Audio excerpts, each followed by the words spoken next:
प्यारे दोस्तों नमस्कार। मैं शेष यादव आप सभी का इस सेशन के अंदर स्वागत करता हूं। इस सेशन के अंदर हम पंडित गंगा प्रसाद भारद्वाज इंटर कॉलेज शेखुपुर अलीगढ़ की तरफ से कराई गई स्पर्धा 2023 के सुभाष ग्रुप के प्रश्न पत्र का हल करेंगे और देखेंगे कि जो प्रश्न इस प्रश्न पत्र के अंदर दिए गए थे उनमें से किस प्रश्न का कौन सा जो उत्तर है वो सही है। बढ़ते हैं आगे और देखते हैं कि हमें क्वेश्चन जो थे वो क्या क्या दिए गए थे। क्वेश्चन जो थे वो बहुत ही ज़्यादा मज़ेदार क्वेश्चन थे, सभी बच्चों को उसे करने में बहुत ही आनंद आया। और देख लेते हैं कि जो क्वेश्चंस थे वो किस तरह के थे और उनके आंसर्स क्या होंगे। जैसे कि आपको दिखाई दे रहा है स्क्रीन के ऊपर, पहला जो क्वेश्चन था वो था भूमि शब्द का विलोम चुनिए। तो जो भूमि शब्द का विलोम होता है वो होता है आकाश। अगर हम दूसरे क्वेश्चन की तरफ बढ़ें, एक दोहा छंद में कितने चरण होते हैं? तो एक दोहा छंद में आप सभी को पता है 4 चरण होते हैं। तीसरा जो क्वेश्चन था वो था निम्नलिखित प्रश्नों में 4 विकल्पों में से उस विकल्प का चयन करें जो कि दिए गए मुहावरे का सही अर्थ विकल्प है। और जो मुहावरा हमें दिया गया है वो है गीदड़ भभकी। तो गीदड़ भभकी का जो सही आंसर है वो है कोरी धमकी। ठीक है, बढ़ते हैं आगे। बोला गया है इनमें से किस संकेत का अर्थ आधा रुकना है। मतलब किसी सेंटेंस के अंदर अगर इस हम संकेत को लगा देंगे तो उसका मतलब होगा कि वहाँ हमें आधा रुकना है। तो सही आंसर होगा ए कॉमा। कॉमा का जो मतलब होता है वो होता है आधा रुकना। जो फिफ्थ क्वेश्चन है वो है निम्नलिखित प्रश्नों में 4 विकल्प में से दिए गए शब्द के सही समास वाला विकल्प पहचानिए। पहला जो विकल्प है वो है 10 है आनंद जिसके, बी है 100 है आनंद जिसके, सी है 10 है आंगन जिसके, और डी है 10 है आनंद जिसके। तो आप सभी को पता है 10 है आनंद जिसके मतलब जिसके 10 मुख हों उसे हम बोलते हैं 10 है आनंद जिसके। जैसे दशानन, दशानन का मतलब 10 हों, आनंद मतलब सिर जिसके। नेक्स्ट बोला गया है नीचे दिए गए शब्द का सही बहुवचन रूप वाला विकल्प पहचानिए। तो सही जो बहुवचन है चुटिया का वो बोला है, चुटिया का सही वचन। तो आप सभी को बताइए चुटिया का सही वचन होता है, सही बहुवचन जो होता है वो होता है चुटियाँ। उसके बाद अगर हम आगे बढ़ें तो क्वेश्चन दिया गया दिए गए भाग के लिए एक शब्द चुनिए।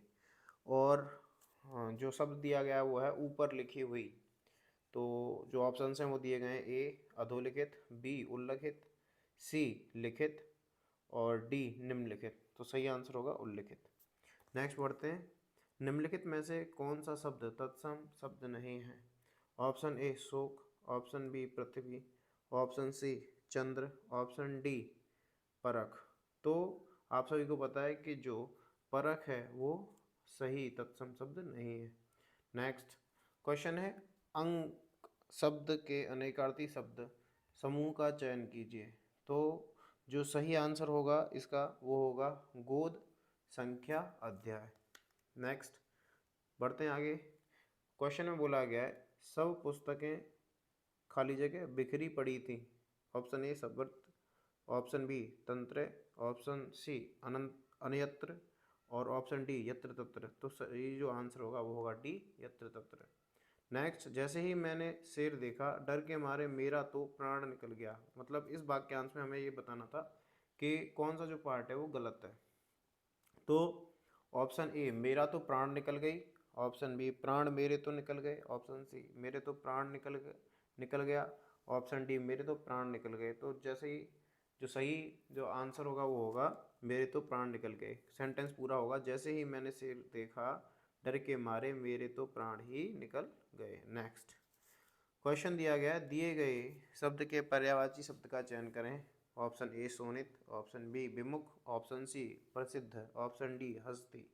तो आपको सभी को पता है कि प्रख्यात जो शब्द है उसका पर्यायवाची पूछा है तो प्रख्यात का पर्यायवाची होता है प्रसिद्ध। नेक्स्ट क्वेश्चन बोलेगा निम्नलिखित प्रश्न में 4 विकल्पों में से उस सही विकल्प का चयन करें जो दिए गए पद की उचित अलंकार रूप का सबसे अच्छा विकल्प है। और जो अलंकार है वो दिया गया है उदाहरण तरिन तनुजा तट तमाल तरवर बहु छाए। तो आप सभी को पता है इसका जो सही आंसर है वो है अनुप्रास अलंकार। नेक्स्ट बढ़ते हैं क्वेश्चन नंबर 14। क्वेश्चन नंबर 14 है आपका अपराध बोध से होने वाली गिलानी, वाक्यांश के लिए एक शब्द चुनिए। मतलब जब कभी भी हम कोई अपराध कर दें और अपराध करने के बाद हमें अंदर ही अंदर कोई चीज़ हमें ये बताए कि यार तुमने अपराध कर दिया, तुमने बहुत ही गलत किया है, तो उसे हम कहते हैं आत्मग्लानि। तो सही जो आंसर होगा वो होगा सी। नेक्स्ट, रिक्त स्थान को भरने के लिए उपयुक्त शब्द का चयन करें। और जो सेंटेंस है वो, वह चला गया था, रास्ते से लौट आया। तो यहाँ जो सही आंसर होगा वो होगा वह चला गया था परंतु रास्ते से लौट आया। तो ये हमने हिंदी का जो सेशन था वो पूरा किया।